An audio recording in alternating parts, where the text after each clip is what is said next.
E aí, gente, Hackerman aqui. No vídeo de hoje a gente vai falar um pouco mais sobre robótica cognitiva.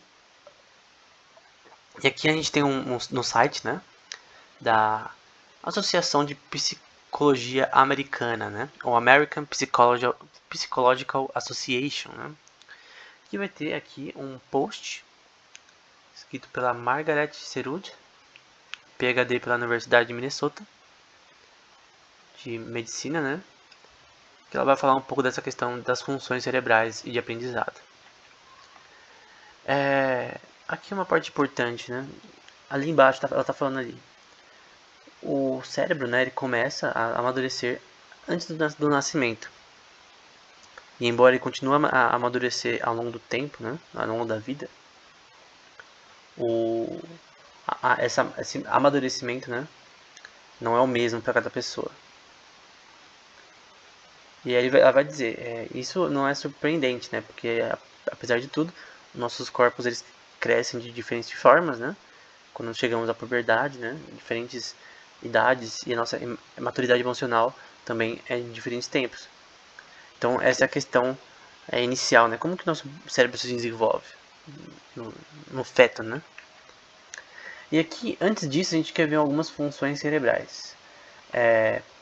Então são áreas do cérebro que são relacionadas a alguma coisa específica. A mais famosa, a mais conhecida talvez, você tenha visto em algum documentário ou filme, é a parte de trás do cérebro, né?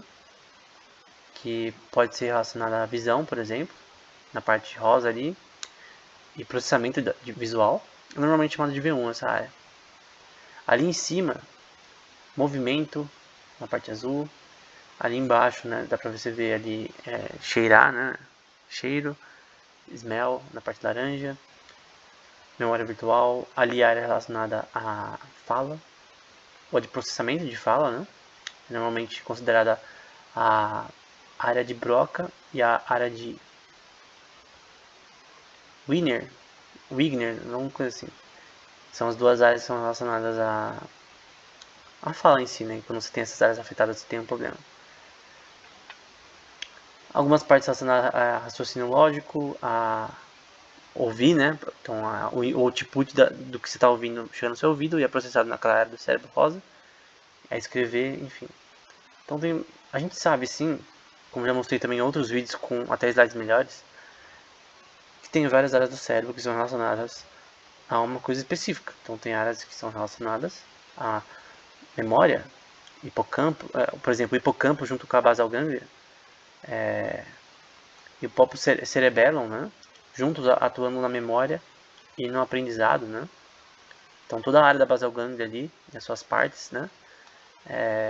Junto com o hipocampus e toda a área ao redor do tálamo, né? Então todas essas partes conjuntamente, né? Operam, por exemplo, na memória e no aprendizado das pessoas. Então, ao longo da infância, a criança ela vai desenvolvendo cada vez mais o cerebelo, né? A partir do que ele vai aprendendo do mundo e também de uma forma física, né? Tanto física quanto a questão do que ele está aprendendo. Então, obviamente, o cérebro vai crescer, ele vai mudando conforme a idade da criança e ele vai aprendendo mais, né? E tudo isso é armazenado em memória de longo prazo e curto prazo. Como andar, correr, andar de bicicleta, jogar futebol. Todas essas coisas elas ficam guardadas e podem ser acessadas depois. Então, entender essas coisas não é o suficiente para computacionalmente. Se fosse, a gente já teria feito, né? A questão é que, embora a gente saiba o que acontece em cada área do cérebro, no geral, muita coisa, não tudo, tem muitos problemas ainda relacionados à memória nessa questão e tal, mas há emoções também, mas enfim, no geral a gente sabe bastante sobre isso. Só que o problema é que a gente não sabe como a consciência acontece. Como explicar a consciência? Será que a consciência acontece onde? No hipotálamo? Na região ao redor do tálamo, talvez? Onde acontece a consciência? As doenças relacionadas ao cérebro. A gente entende também as doenças como esquizofrenia, Alzheimer, transtorno bipolar, como é o nome? Quando a pessoa, por exemplo, acho que é HVC, não lembro o nome. Doenças relacionadas aos cérebros neurodegenerativas também, né, principalmente. Parkinson e tal. Enfim, tudo isso a gente conhece, a gente sabe muita coisa sobre tudo isso. Só que ainda assim, embora a gente entenda muito das patologias do cérebro e de como ele funciona, a questão de como a consciência é gerada é um mistério. E antes de a gente partir para essa parte, eu queria mostrar o capítulo 2 de um livro, né? Sobre. Ali tá ali embaixo, né? Que é meio que um livro-texto de neuropsicologia clínica, né? De crianças. E aqui você tem um desenvolvimento pré-natal, né? Da criança.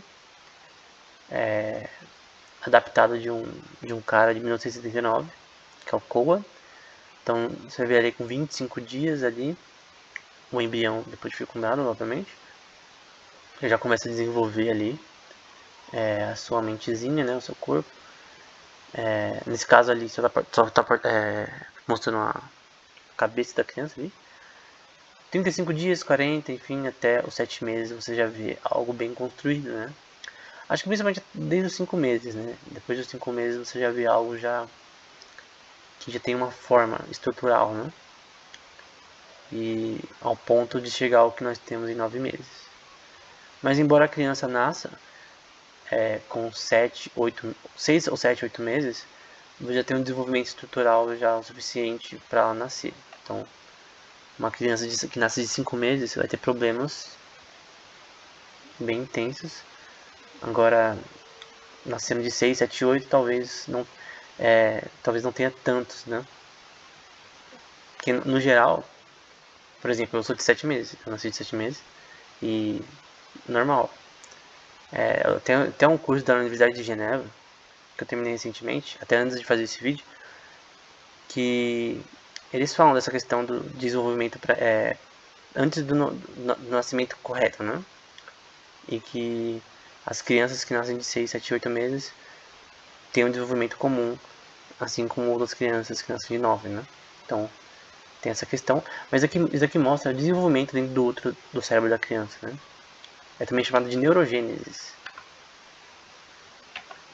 E basicamente é um processo que ele é bem assim legal de você entender como começa a neurogênese, né? Como são produzidas as células, os primeiros neurônios que a gente vai ter no bebê, né?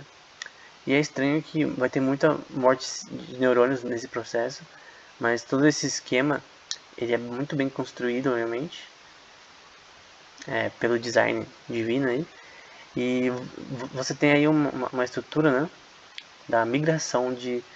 eu não sei como traduzir glial cell, né? Mas dá pra ver ali a migração de... eu não sei como traduzir glial cells. Não sei como é o termo em português, né? Mas dá pra ver aí a dinâmica, né, desse processo sendo... essa migração celular, né?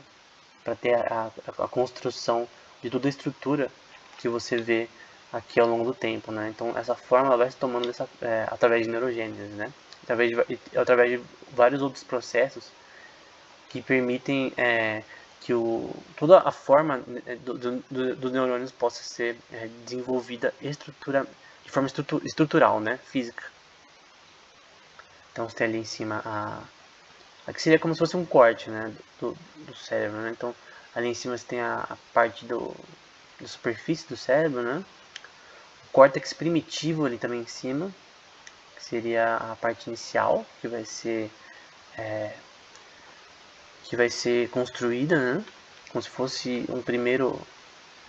quando o pedreiro ele faz primeiro a casa, né? Ele primeiro põe os tijolos, né? Para depois passar a argamassa e depois pintar, mais ou menos isso. Então aqui tem uma estrutura ainda só com os tijolos, né? Ainda não foi passada a argamassa e nem a tinta, né? E você vai ter uma migração neural constante, né?